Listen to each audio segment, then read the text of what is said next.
Welcome back, welcome back, welcome back. Welcome back. Oh, yeah, man, how you doing?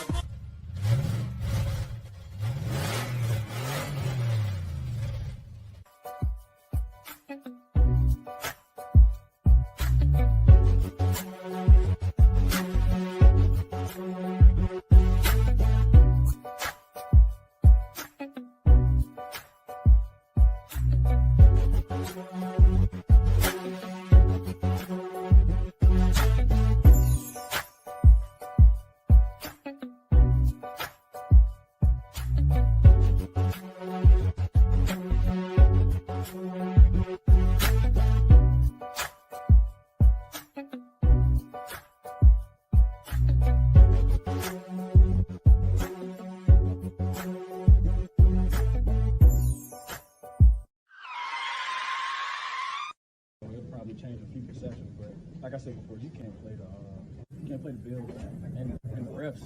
You see what I mean? At the same time. So when you out there, you trying to make the plays you are personally, and then they just taking away calls, throwing a clear pass open. I was back there. They called the PI. So just politically, when guys go back and watch it again, watch the refs. I've been here 3 years. Obviously, it's my third year. You know, I have my opinions on things, but I'm just a player. But, you know, if you want to elevate, get where we're at, there's got to be, you know, some in-house things that needs to change. I feel like Coach T always tell me just play running back, and that's some little insight thing that we have too. But, you know, if we want to elevate and get where we are and achieve those goals that we want, we have to change some in-house stuff. And, you know what I mean?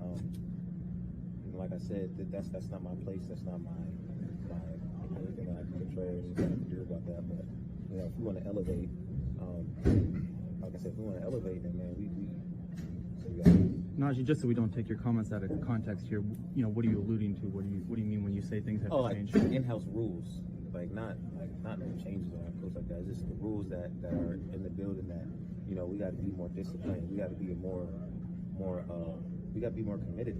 I'm not saying that we're not, but you know, just coming from a place that has structure, and you know, coming just seeing like you know, we probably can get help in these areas. It might make a change. I think that's something we can help. I'm not saying nothing about coaches or anything like that. I'm just saying more of just in-house rules. You know, that's the. How much credit does Tate deserve for getting you guys to this point to make the playoffs after everything you and the team got over? There's a lot of credit there, but you know, it's not like we're happy to just get to this point. You know, we put so much into it. He put so much into it, and I just every player in there wouldn't be anything without Mike T. This group would not function to even get to a playoff berth without Mike T.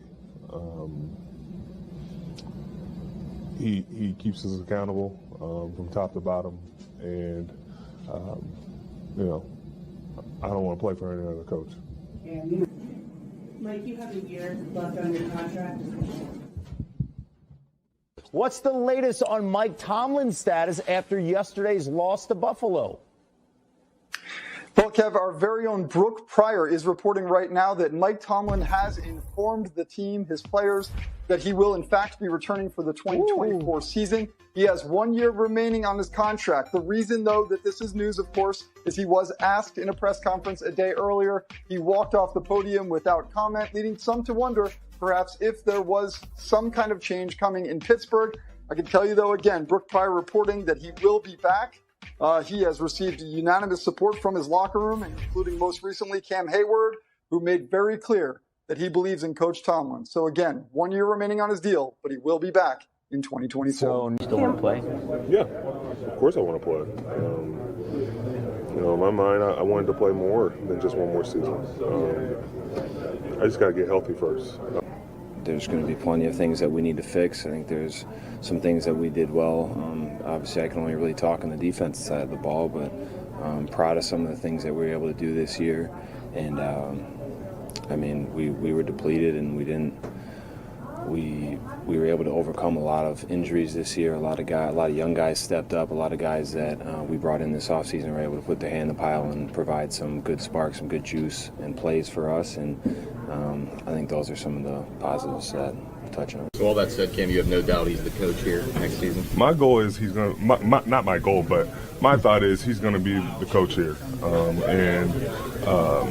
You know, if anybody's thinking it should be anybody else, man, you're asking for a whole lot more than just that. Mike T is, you know, wants to be a Pittsburgh Steeler, is a Pittsburgh Steeler. Like, why would anybody ask for anything else? Any change in the way Mike T goes about his job this year versus your previous 6? No. Cam did give a very impassioned defense of Mike and you know, about his future. Obviously, I'm guessing you feel the same way and would love to. Yeah, I want to play for Mike T. It was huge in my contract talks. I don't want to play for anybody other than Mike T. You guys understand and see in the way that I talk about how much I respect and appreciate him as a coach, as a man, as a leader, and that's my endorsement. When he was asked about the USC stuff last year before they ended up hiring Lincoln Riley, and he's in that press conference and he says, never say never, but never. And also added, you know, I have one of the best jobs in all of sport. Hey guys, I don't have time for that speculation. I mean, that's a joke to me. I got one of the best jobs in all of professional sport. Why would I have any interest in coaching college football? That'll be the last time that I address it. And not only today, but moving forward. Never say never, but never. So that to me is something that just still comes to mind as to what Mike Tomlin's mentality would be. He understands how stable the Steelers franchise is, right? When you've only had 3 head coaches and practically in your lifetime, let alone mine. So that's something that still comes to mind where it's, look, the Steelers still a really good job, despite the fact that they've not had the postseason success. We still know that they are a successful football program, and there are many, many teams that would love to have had the kinds of records that the Steelers have had since 2016, despite not winning a playoff game in that time.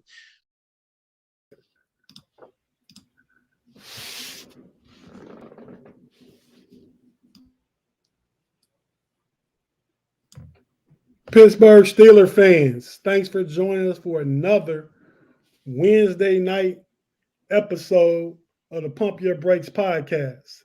Thanks for checking us out. We know you and realize you could be anywhere, but you're here with us, especially after a tough loss against the Buffalo Bills in the wild card playoff game. I'm not sure why Big G has the Adios Muchachos sign up. I don't know. Should that be algorithms? No, it's adios muchachos to 2023, and we moving on to 2024. Let's do what we do, dog. It's adios muchachos. Season over with. We got closing, talk, and conversation about 2023, but we moving on to 2024. Let's go. Well, I feel like in order to go forward, you got to look backward, but we'll do a little bit of both on this podcast tonight. But Shannon, Big G, what's happening, fellas? We looked at all the clips from the week that we collected, and we can talk about whatever you guys want to talk about. The tough loss in Buffalo. Big G, you said you looked at the All-22 just earlier today. You got some thoughts from that. Shannon, it's important because, you know, I feel like some of what we're going to talk about is related to your stock up, stock down article. I read it, and, you know, a lot of the questions and stuff we got like that is associated with the stock up, stock down, which was Mason up, Tomlin down. We can talk about it. And anything else you guys want to talk about Steeler related, let's get it. Facts. Shannon, kick it off, bro. Let's go. Well, all the clips have been interesting. Everything that the players have said after the game, everything that Tomlin said and didn't say after the game, it's been very interesting because, as I did write in the Steelers Stock Report article, the Steelers, this is a huge offseason because this is an offseason where the rebuilding has to be finally accepted and acknowledged, and they have to move forward accordingly.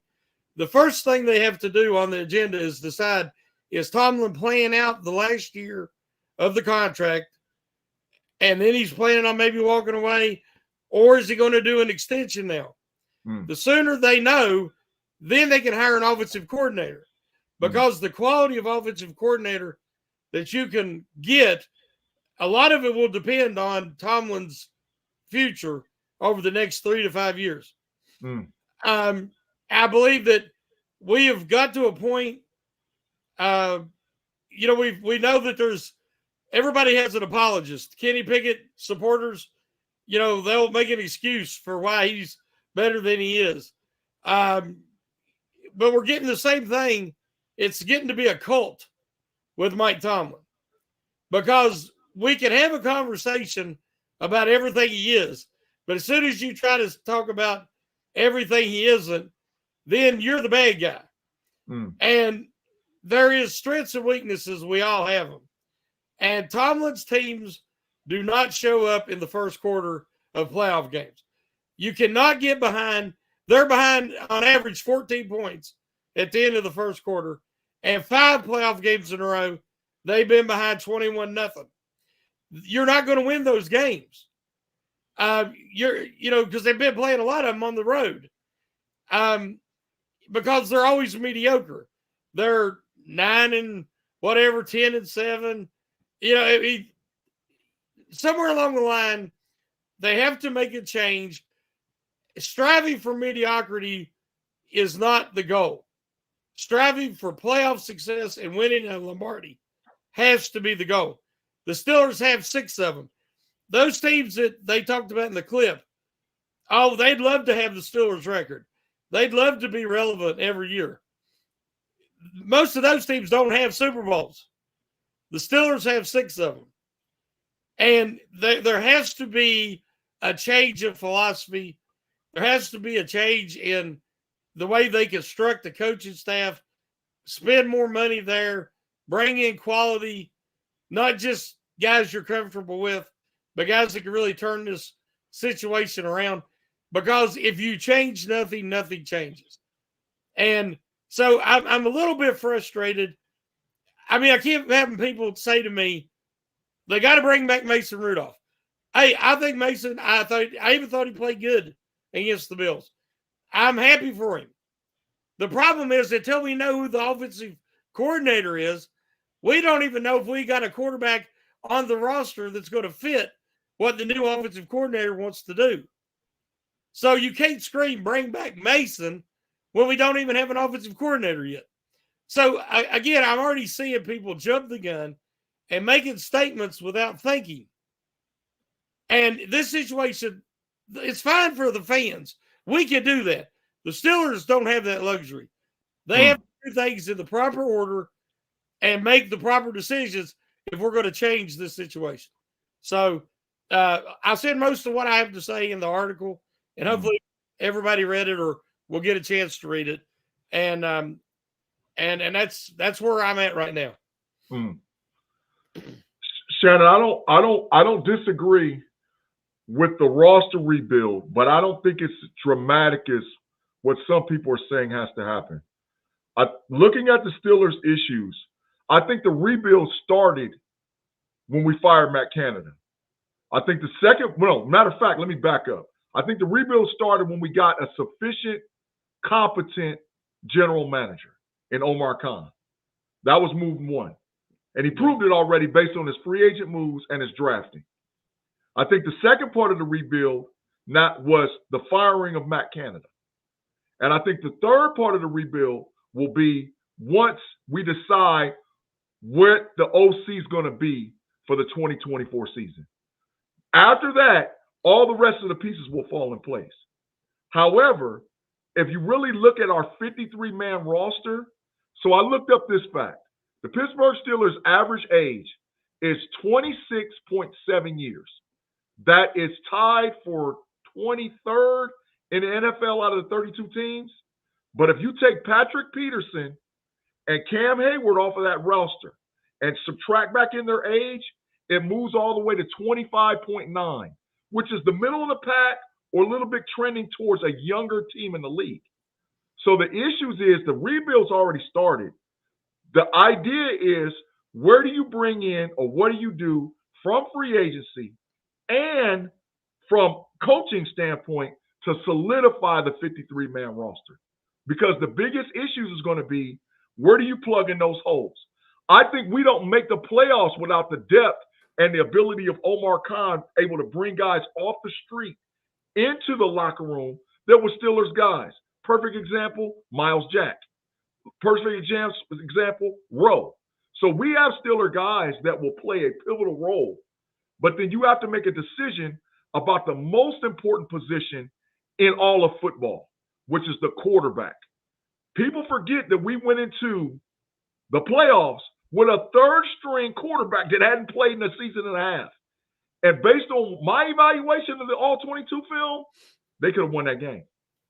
So it's not as far bad because we have a lot of young pieces.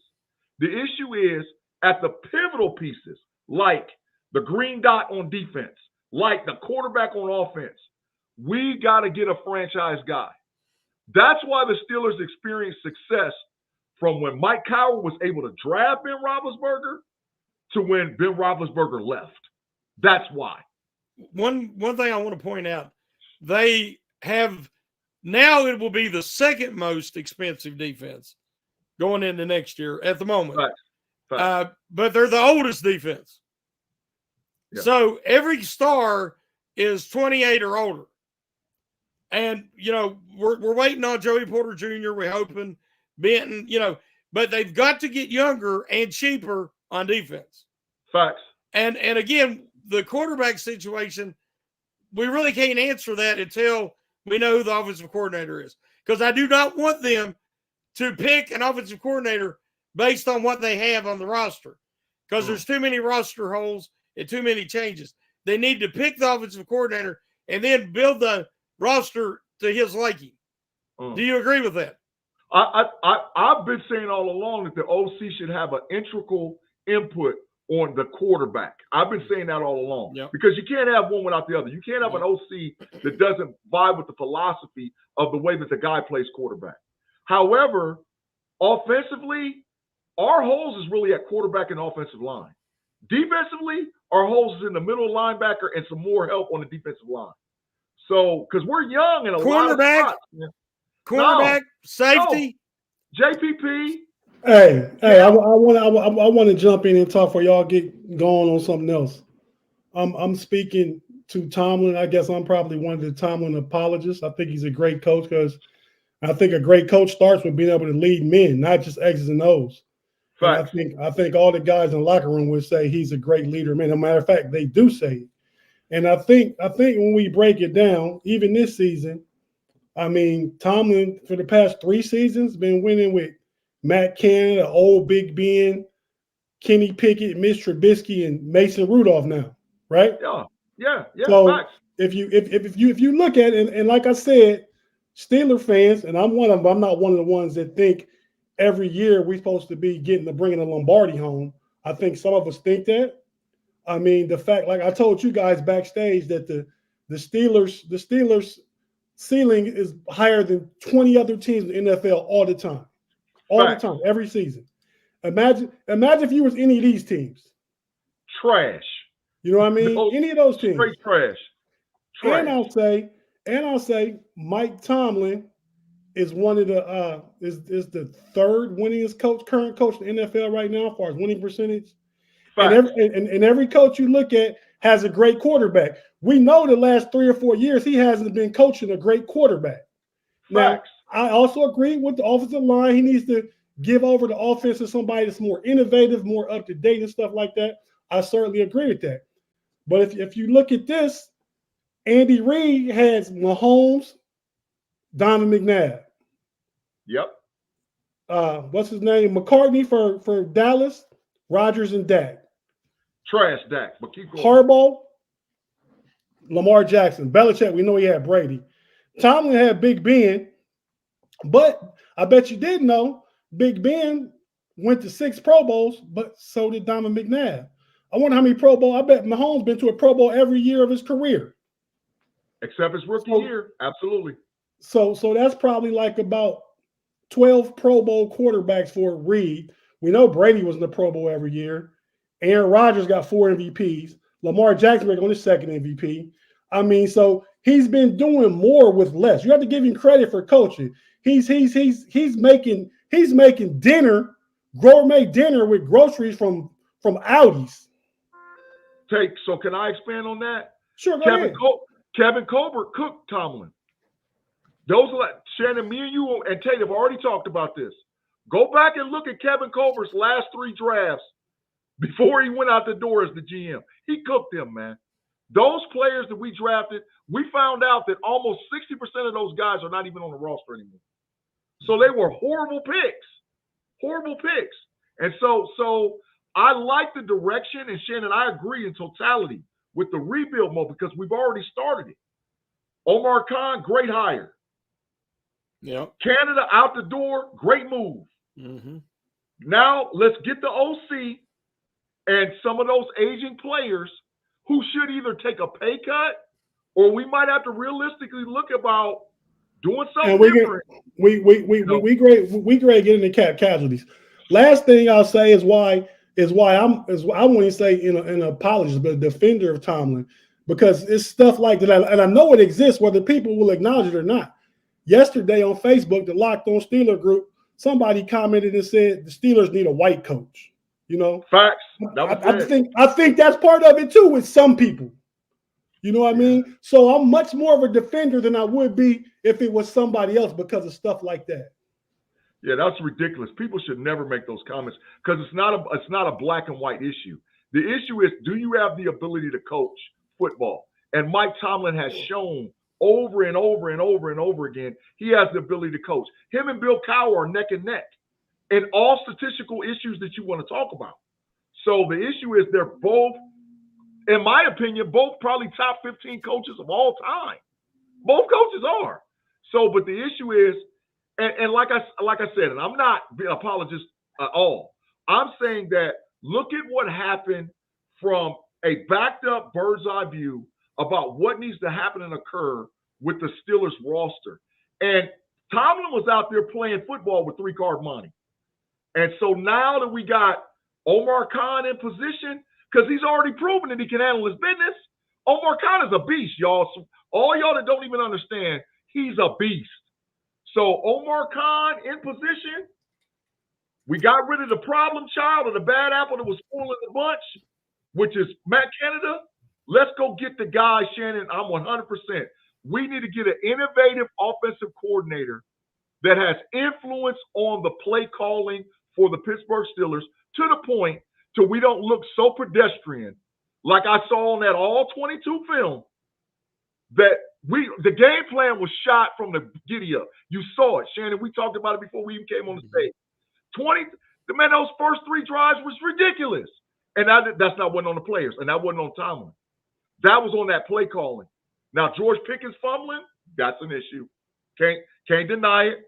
And that's what I was going to say. George Pickens fumbling, Mason Rudolph throwing an interception, Pouncey snapping the ball over Ben's head. All those things had nothing to do with Tomlin in the playoff game. Those are player related. Yeah. So it's not this thing about. I'm saying let's circle the wagons because listen. If we get the OC right and we get the quarterback right, look out, man.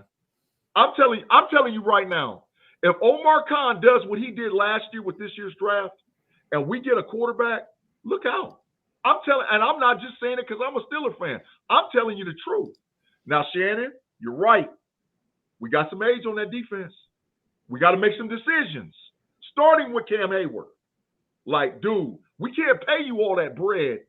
And he wasn't even on the field for half the first 3 drives in the playoff game. He wasn't even on the field. He's been hurt all year, but I think Cam's going to take a home down discount. But this is a perfect segue to get into the potential cap casualties. Then we can go to break. So we'll go to cap casualties right now. These are the potential Steeler cap casualties that we can maybe foresee. You got Allen Robinson.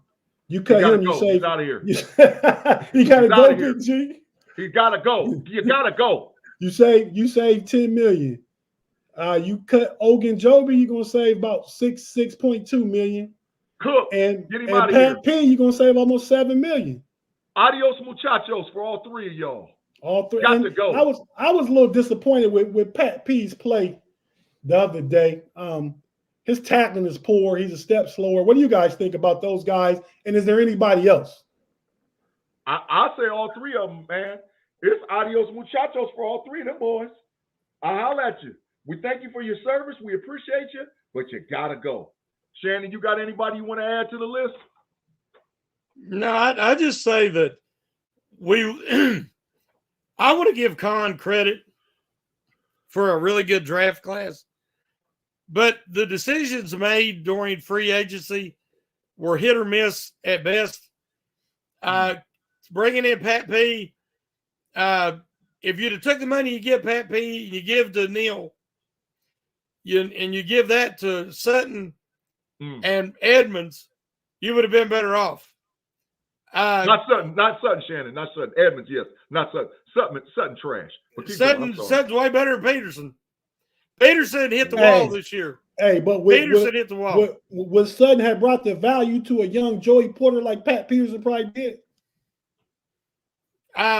He's every bit as intelligent. I believe that.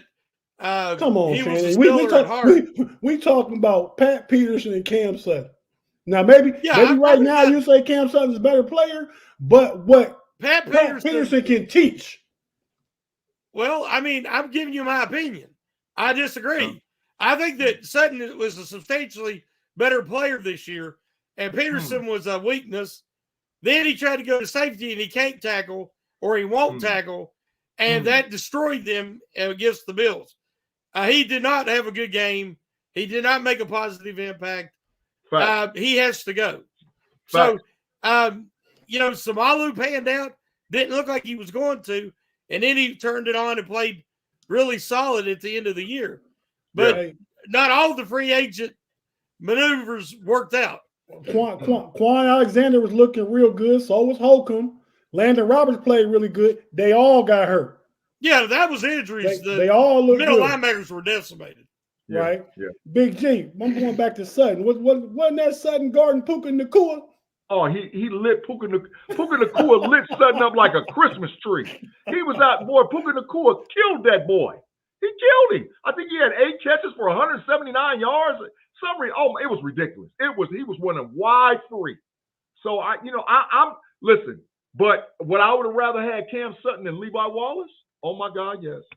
Levi Wallace should have never been left on the team. Shannon and Tate, Beach, get him out of here. Get him out of here. I will also say another casualty. I think Chooks might be out of here, man. Get him out of here. Adios, muchachos. You got to go. Hit the bricks. Chooks got to go too, Big G. He got to go. Shannon, am I lying? Anderson should get his spot. No, he definitely needs to go. And listen to him talk in his final presser. He's ready to go. Get him out. What did he say? I didn't hear that. What did you say? He said if he'd have known it was going to work out like it did, he wouldn't have re-signed with the Steelers in the first place. And I think the Steelers would agree with that. Hey, Shannon, he better re-sign. When about going to give him all that money? Hey, there's one more dude that's got to go too, man. Who is that? Harvin. Get him out. Get yeah. Harvin. Matter of fact, Harvin, I want your bags packed in black trash bags. I want them to take your key code away from you today. Take it away. You can't. Your fingerprints ain't gonna work no more. You can't get in the building no more. You can't play for us. We got to address the punter. I agree, but that's not going to be like a casualty though. I mean, he'd probably make $1.5 million a year at most.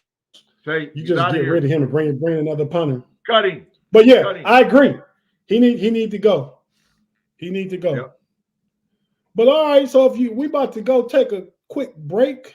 One more thing before we go. This lets you know they might probably going to change. Glenn Thomas, the assistant offensive assistant to Canada initially, then he stayed on. I don't know what role he had once Canada left, but he's leaving the pros and going to Nebraska, which would lead one to think that offensive changes are coming. Yeah. And when we come back from break, one of the things I want to know is who you guys give me 2 candidates. Think about them during break for offensive coordinator that you want to see. And we'll talk about that after the break. Bye-bye, Glenn Thomas. Adios, muchachos, my friend. If you're watching on YouTube, stay with us. I'm trying to get Glenn Thomas off my screen, man. Why won't he go away? He's scared to go away because he know we telling him goodbye and stay gone. Good riddance to you. Adios, muchachos. Kick rocks, Glenn Thomas. Facts. I really can't get it off, though. I mean, the image is gone where I can't remove it and delete it. I don't know what to do. Tate, that's a fine. But hey, it's not my fault. It's a malfunction of StreamYard. But hey, anyway, we about to go to break real quick. And if you're watching on YouTube, stay with us. If you're listening on audio, we got to pay a couple bills, and we'll be right back after this.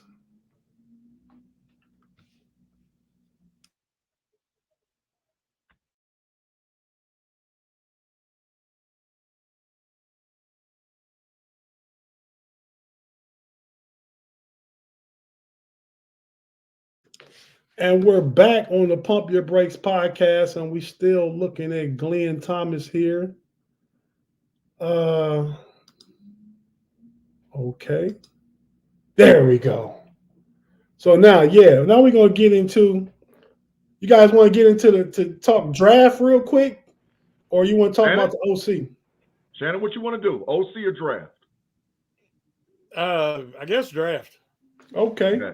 So, and perfect, Shannon, because this you first and Big G brought it up again later. One of the mock draft the Athletic did, I believe it was from the Athletic. I can't see dude's name because the clock is up there. What's his? Can you see it, Big G? Nope, can't see Top it. left corner. Yep. Oh, Dan Burglar. Dan Brugler, yeah, from the Athletic. Yeah. Has the Steelers taking a defensive back and a center? And I heard you and Shannon first, because West Virginia, that's his squad down that way. And Big G, you brought him up later, and Shannon told you a little. You guys talked about it. You guys know more about him than me. But yeah, Zach Frazier in the second round, pick 51, and Cooper DeJean. Big G, tell me about DeJean. Shannon, what you tell me about Frazier? I know you guys know. College football guy, West Virginia guy. Let's get it. Cooper DeJean is probably the third best defensive back, maybe fourth best defensive back in this year's NFL draft. He definitely has ball hawk skills. He's probably going to measure out as having the second or third longest arms in the combine this year as a defensive back. But what's going to shock most people is if he's 100% healthy, Cooper DeJean is going to run a 4.39, a 4.38, which is unbelievable for a kid. And Iowa continues to put out outstanding defensive presence in the NFL and outstanding tight end play in the NFL. He's been coached. There's no ifs, ands, buts about it. Whether or not he's the pick in the first round, personally, I wouldn't take him. But do I think he's going to be a serviceable and good pro corner? Absolutely. Ain't no ifs, ands, buts about it. So if we get DeJean, I wouldn't be mad. But I got another guy that I'm targeting. Is that? We'll talk about these two first before you go off on your tangent. And now, is that a philosophy for the Steelers to get the long arm corners? Because Joey Porter has some of the longest arms in the draft in recent history. His wingspan. Yeah. So is that like a philosophy that the Steelers want, or is it exclusive to the Steelers defense, or do other defenses try and do this stuff? NFL period. They want long arm corners. And they also want a guy who's got a serious 40 time and a great standing broad jump. He'll measure in the top one or two corners and all those things come draft. Absolutely. He'll measure in the top one or two because he's really that good. Yeah. Is he better than the kid that the Patriots got last year, Gonzalez? Is he on that level? He's close to it. Close? He's close to Gonzalez. Yeah, he's close. Very close to Gonzalez. Yeah. I would put him probably maybe a peg down from Gonzalez. He's not a Witherspoon, but Gonzalez was very serviceable as a rookie, though. So, okay, Shannon. Yes. So, So Zach Frazier, center of West Virginia. Tell us about him. And my question right now, would he come in if the Steelers were to get him? I would love that pick. Would he start over Mason Cole day one? Well, we're dealing with the season is not actually over for the team still left in the playoffs. So anytime I start seeing these mock drafts, it's too early. We haven't even had the combine. I think Dijon is not a first-round pick. I think they got him too high. It's early, and he's white.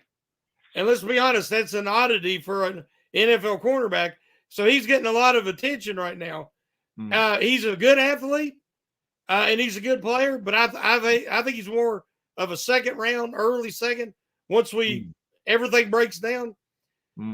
Also, this guy doesn't understand Frazier is injured. He tore his ACL. He will miss September, October of next year, barring some miraculous superhuman recovery. Now, he is by far head and tails, in my opinion, a first-round player who I think you could have got in the second round just because center has been devalued. That being said, now with the injury and him not being available to start the year, I think he will go in the third or fourth round, which is an incredible value because Frazier is old school center. He is a lifer. He has the mentality, the leadership, the strength, the anchor, the mobility. I mean, he's not going to test great, but he's going to be a lot like Creed Humphrey. You're going to look at him and say, he don't look it until he tests, and you're like, well, he's athletic. Yeah. But Frazier, if you've seen the last play of his NFL career, I mean his West Virginia Mountaineer career, he blew his knee out hustling, trying to push a running back forward for a first down on a fourth down play. That is in the process, he blew his knee out. Now, if they'd had to call a timeout, injury timeout, that would have been West Virginia's final timeout. He literally hopped on one foot across the field. When he fell, he crawled to get off the field, so they did not have to use the timeout. That is the example of what Frazier is. Zach Frazier would be the ultimate Steeler because he is team first, and he is a alpha, and he will be. You've already got Broderick Jones setting the tone, but Frazier would just complete that whole line if they could get a guy of his caliber. Hey, so I got a question. Just to go ahead, Tate. Go ahead. Well, that's a shame. So because he's injured, could he slip to the fourth round maybe?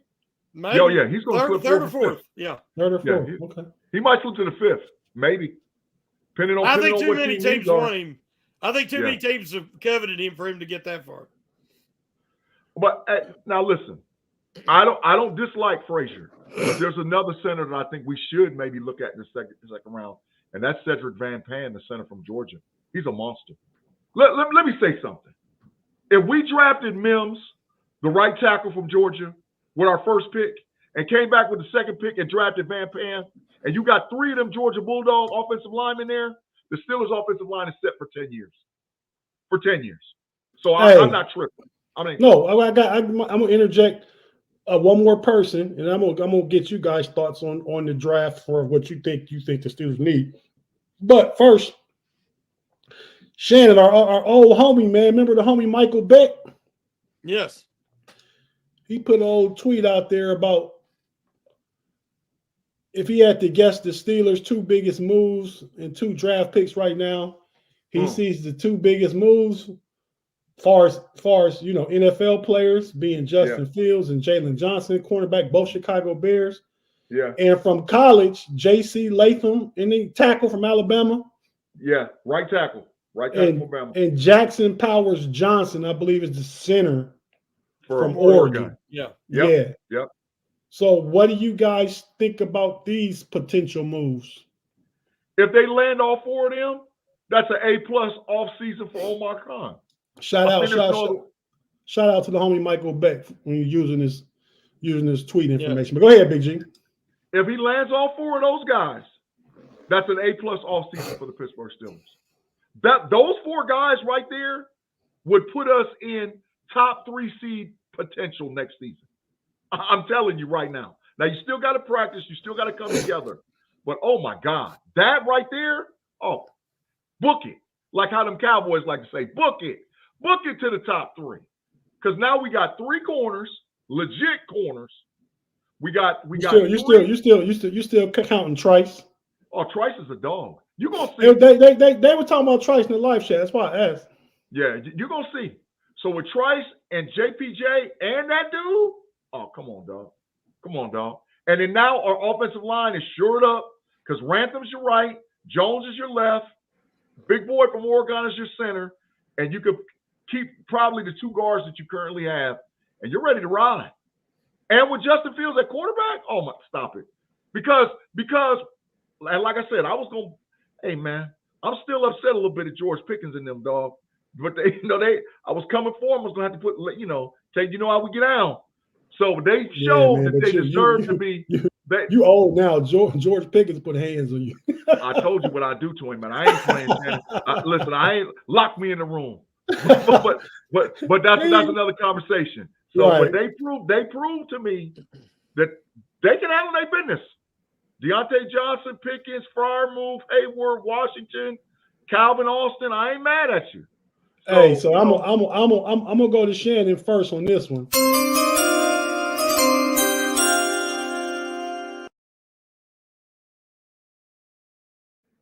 Ooh.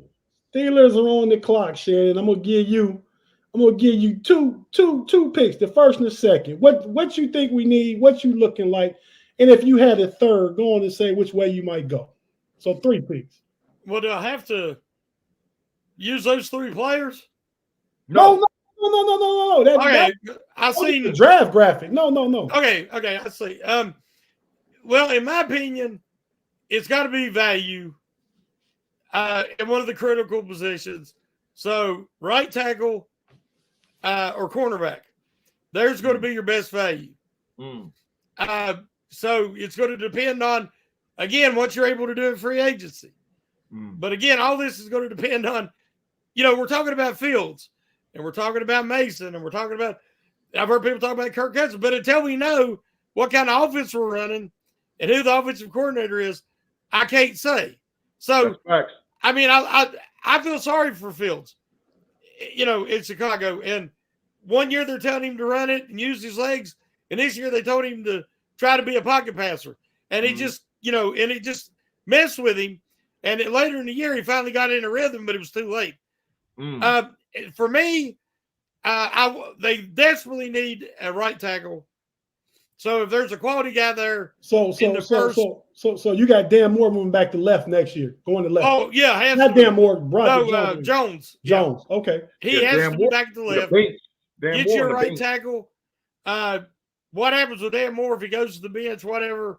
Hey Shannon, can I ask you a question real quick? Yeah. Just spitballing. What's the possibility of James Daniel going to center, trying Dan Moore at guard, and drafting that tackle you talking about? Well, you're going to have a lot of movement on that line. I mean, you're taking a guy like James Daniels, and Samalu this year was credited with giving up 0 sacks. Right. So you've got 2 strong guards. I'd rather not mess with that because Daniels has played center. He was an All-American at Iowa. He got to the Bears. He wasn't as good, but the whole line wasn't good. So, but I would rather leave them alone and fill in center and right tackle because I feel more confident with what we already have. But if you don't get a corner, if you get Johnson as a free agent, then you don't need that corner in the early round. Facts. So, see, that part of free agency is going to impact all this. Because I still think they need another lineman, defensive lineman, and they need a stud inside linebacker. Facts. Somebody young to build around and to be that leader. If you look at these teams, the 49ers, the Ravens, the Lions, all of them have brought in talented young leaders at inside linebacker.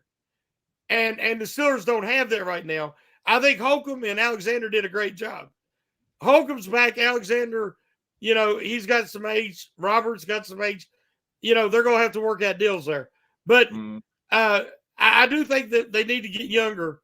So that's what I would look for in the first 2 rounds. Big G, what you got, man? So, not knowing how it's going to move, I agree with Shannon. But this is a hypothetical for me. So, if I had to go hypothetical based on what could happen, I would either go the right tackle from Alabama or the right tackle from Georgia with my first pick. Either one of those. With my second pick, I'm taking Jeremiah Trotter Jr. out of Clemson to place him at middle linebacker. At Young stud. Yeah, he's a young and he's an alpha. Yeah, he's an alpha dog. So he has the pedigree. His daddy is Jeremiah Trotter Sr. Just like how we got Joey Porter Jr., we're gonna have Jeremiah Trotter Jr. on the squad. He's an alpha. So he's gonna go in there and like right away, Hayward would not having no problem, and Watt would not having no problem with passing some of the responsibility of him being a leader and galvanizing the Steelers defense right away. So hypothetically, not knowing how everything's gonna work out, I've been looking at all 22 film on some of these guys because that's what I do all year long. That's who I want. I either want I would love for the draft to go 1, 2, 3. Either the right tackle from Georgia or the right tackle from Bama in round 1. Round 2, Jeremiah Trotter Jr. And round 3, Frazier. If Khan does that, we in the building, y'all. We in the building. We can work out everything else. Because he's going to work something for that quarterback. What happened, Big G? You was doing a lot of talking, but you always do a lot of talking, bro. I've been knowing you for about almost 40 Get up something out of years. here. Get up. I'm about to put you on the bench. Get on the Hey, man, but you've been doing a lot of talking. But you even sent me a text today about you got to draft a quarterback in the first round. Go get your guy. What's your thinking on that? Because you've been talking draft quarterback for the past month now. So this is the deal. You cannot win in the NFL without a quarterback 1. So if Michael Penix Jr. is sitting there and we don't have to move up to get him, man, run that card to the podium so fast it's ridiculous. Now, I'm not sold on Bo Nix or J.J. McCarthy. No. Jaden Daniels is not going to be there, so you can forget it. I don't like Drake May, and I think Caleb Williams is overweighted, to me, from my book. You don't got to worry about either one of them. Right, correct. But if Michael Penix Jr. is there, run it up there. And then what you do is you sign you sign Mason Rudolph to a contract. He's your bridge quarterback from Penix to him. Mason starts it out, and then we switch over. But the thing is, the transition. What you doing with Kenny? Kenny's a first-round pick. They ain't just going. They're gonna give him opportunity. They're gonna give him opportunity. I ain't saying he'll win the job. He gonna get opportunity though. You ain't even mentioning Kenny to the bench, and if you can trade him for a 5th or 6th round pick, trade him. Get him out of there. Get him out of there. Get Kenny up out of there. Hyperbole, nothing. That's how most Steelers fans feel right now. There's a lot of Kenny apologists, but Kenny ain't that dude, dog. He ain't him. I don't know. I'm like Shannon. I'm like Shannon, where you got to see a new offensive coordinator come in and give everybody a competition and an opportunity in competition. Whether that be Pickett, whether that be Mason, whether that be bringing in a guy Brissett, Fields. Nope. Whoever you bring in, I don't know. That's going to turn into what the situation that you got with the New York Giants. Daniel Jones, everybody know he ain't that dude. He ain't that dude. Well, so now you stuck. The difference, you're stuck because you're getting $40 million a year. I don't see the Steelers doing that right now. So why mess around with it? We trying to win Super Bowls, dog. Like how Shannon said, we trying to win both. You ain't messing around with some dude. Michael Penix Jr. is that guy. He's him. Michael Penix Jr. is better than Kenny Pickett right now today. He's better than him. Hey, man, Claude be staying out the matrix, man. What he said, small hands, happy feet, talking about Kenny. Facts. Total facts. Total facts. Kenny ain't that dude. He ain't that dude. So, in today's NFL, you got to hit the ground running as a quarterback. You got to hit the ground running. We ain't got time to wait. Let's go. Well, I do agree with you in the sense that Cam about to be done. Maybe another year. Facts. TJ and Minkah getting older. I like Joey Jr. Facts. I like Benton. I mean, they got some pieces, but they got pieces that need to come together right now. What do you guys think? Shannon? I'm going to let Shannon address that. Yeah, they need a lot more pieces. Facts. Somebody was talking about that they're a lot more talented than people realize, and they're a lot closer than people realize. But you can also look at it from the other aspect that they're actually maybe farther away than people realize. They're really over-reliant on star power. And a lot of the games they won was because that Watt and Highsmith lost their mind and made some incredible plays. They created a lot of turnovers. They got a lot of good fortune and lucky bounces. And so this year could have went, there was a fine line. It could have went a lot worse than it did. And barring an injury too, could have went a lot better than it did. That's just the way it is. But I think that they're middle of the pack talent-wise. And they need another strong draft and a free agency period to get them up higher where they should be. Facts. Shaz H, the $1.99, sir. We appreciate the super chat. The question is, did y'all see the Deontay wants Mason back as quarterback one? Of course he did. He fed him. You know, and what Deontay's really saying is, I need a serviceable quarterback that can get me the ball. So that is because of the three. Mason absolutely did the best between him, Mitch, and Kenny. Facts.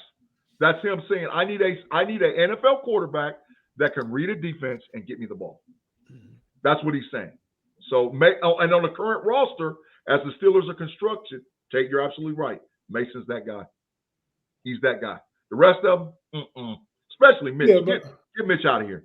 Mitch. I think Mitch is gone. I mean, I think what you try and do with Mitch, you cut him. If I remember right, I think you can save $8 million against the cap, and 2 of that is dead money. If I remember correctly, I think you cut Mitch. You're only gonna save 2, but then I think you turn around and you pay Mason around 7 or 8 himself is what I think. Yeah. You bring him aboard. Bring Kenny back. Kenny's under contract. You gotta let him compete. And bring the third guy. I don't know who that guy is. I'm not ready to trade Kenny yet. But I think you bring in a third guy and you have a whole new competition. But the big thing, this is what we're gonna close out on. Pick 2 offensive coordinators that you want to see. And I'll start because y'all went first on everything else. I want y'all to take my guys. Go ahead, man. Go ahead, man. Get out of here, man. My first one, if you saw the thumbnail for the show, is Eric Bieniemy. I think he's on his way out of Washington if he's not already. I ain't heard it. I don't know. I know they fired the coach. They brought in new people to help assign a front office and hire a front office. One being a basketball guy, Bob Myers from Golden State. And what the heck was that all about? Hey man, he's good at team building. Maybe he don't know football, but he know. Hey, Big G. Sometimes you got to just get good people in the room whether they know about your business or not, they know business. Stop it, dog. Stop that. I'm just telling you, man. You don't get no basketball dude know nothing about them. Get up out. I say he knows about building a front office. But anyway, and my other guy is, and you guys gonna laugh at me for saying this. Let me put the super chat up for Afton. Thanks, Afton, for the super chat. Thanks for the season. Looking forward to what comes next. Are you leaving, Afton? That sounds like a goodbye. No, she's a general. She's a general. Give her the double general. She's No, just no, giving no, props. no, She's no. giving Okay. props. Yeah. Thanks, Afton, again for the super chat. We appreciate you, and we better see you on the homies Friday night like we usually do. But hey, man, my second one. Y'all gonna laugh at me for this, man, but I think he's an offensive mind, and he's ready to come back from Costa Rica. Oh, don't do it, Tate. Don't go ahead. Cliff Kingsbury. No, dog. No. That's my Go ahead, guy, man. Them my two. I mean, I probably could find somebody better than Kingsbury, but I think he's a creative offensive mind. I don't think he's nothing of his head coach. I think he's a creative offensive mind, though. It might could work with Kenny or any other quarterback we bring. But Big G, you go. All right, so I got two guys, man, because I think it's going to be. I think a lot of the offensive coordinators for these eccentric teams showing that the offense is definitely up across the board in the NFL. So I think a lot of those OCs are going to have opportunities to become head coaches. That's why some of those jobs haven't been filled yet. Of course, because the season's not over. But some of those jobs haven't been filled because on some of those teams that's going to make a playoff run, those OCs are going to get shots, right? The two guys I like, personally, is I like Brian Griese, the quarterback coach for the San Francisco 49ers. I could see bringing that style of offensive play to the Pittsburgh Steelers based on the pieces and the development that you would see from not only the quarterback position once we get the quarterback, but how you saw Brandon Ayuk jump. A lot of people don't realize that Brandon Ayuk got really good or played better based on the influence of Brian Griese. And Debo's always been him. And he's definitely hitting it off in that running game with Christian McCaffrey. So, I like him, and I like Darrell Bevell, the quarterback's coach for the Miami Dolphins, man. They make a pedestrian Tua look like he's an all-pro. Tua, listen, y'all, Tua is not good at all. I've watched so much film on Tua. Tua can't make an out pass. His arm is not strong enough to throw the ball to the outside hash marks. But Tua was out there killing with Jalen Waddle and Tyreek Hill. And I think we got a little bit of that dynamic in the wide receiver room in Pittsburgh. So Darrell Bevell, to me, current quarterback coach, we put him as the OC in Pittsburgh. Brian Griese, current quarterback coach for the San Francisco 49ers. We put him in Pittsburgh. I like either one of those offensive styles next season for the Pittsburgh Steelers. I like both those, Big G. Yeah, Shannon, what's up with you? What you got for us, man? So it's toughest on you because you're going last, but I'm sure you didn't want Cliff Kingsbury, so I didn't take one of your guys. No, you did not take one of my guys. Big G did, and that Griese's always been at the top of my list just because I would like to see that offensive philosophy. I do think it would be a great fit to the talent the Steelers already have, and then you could move forward accordingly. You don't have to have Tom Brady or Peyton Manning running it. We've seen what Brock Purdy could do. You just have to have somebody who could read a defense, throw the ball timely and accurately. A lot of the things we've seen Mason do at the end of the year. So I like him. I like Kubiak because he's in high demand. There's a lot of people really wanting him. I heard a guy who used to be a sworn enemy, but McCardle, Keenan McCardle. No. I heard him come up today as a sleeper. And you're the Steelers. He's an excellent wide receiver coach. Where is he at now? Is he still in Maryland? I'm not sure where he is now. I've seen him come up, and the reason that he was brought up is kind of looking for sleepers. Because, the Steelers, when they brought Tomlin in, Tomlin wasn't on the top of anybody's list. But the Steelers look for guys that talent in places like that. And if they could come in and make an impression, the Roonies will give them a chance. Now, that cost them with Matt Canada because that was a terrible decision. I'm sorry, real quick, Shannon. He's in Minnesota working with Justin Jefferson's wide receiver coach. So, I could like that. But I would like to I'd love to see Mike Vrabel on the staff I don't think it's going to happen, but I think he's a Steeler, and I would love to see him brought in case Tomlin does say 2 to 3 years I'm out of here. I'd like to see Vrabel. I like his leadership and the fact that I think he is a Steeler at heart. I'd like to see Hines Ward and wide receiver coach. Yes. I'd like to see a return to the traditional values and culture that the Steelers have created. Shannon, if they get Mike Vrabel and Hines Ward, I'm gonna pass out live on camera. I'm gonna pass out. I'm gonna pass out straight on camera. Just pass out. Yeah. Because I ain't gonna believe it. I'm not gonna believe it. I'd love to see it happen, but I know it's a long shot. But it's not too late. We can still hope. Yeah, we can. But I do believe that they're going to make I think that the Steelers are in win now mode, even though I know we got to do some rebuilding.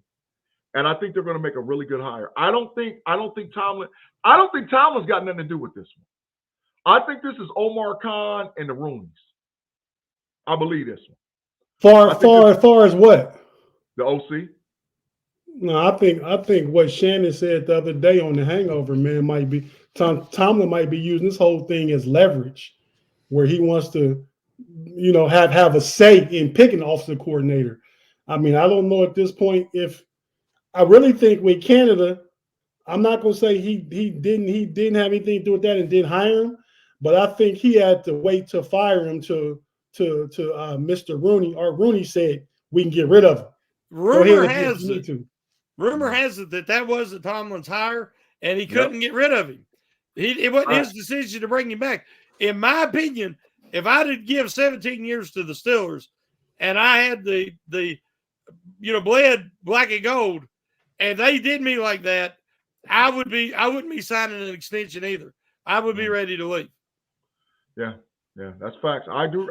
But you also said, Tomlin, you said to Daniel, and Daniel had some takes I didn't necessarily agree with, but you said there's no better NFL head coach and football stability than being the coach of the Pittsburgh Steelers. Oh, there's no doubt. There's no doubt, yeah. And I completely agree with that. I mean, we've had 3 coaches during my lifetime. Yeah. And I'm 50 plus years old. Yeah. Right, so, correct. I bet I don't know.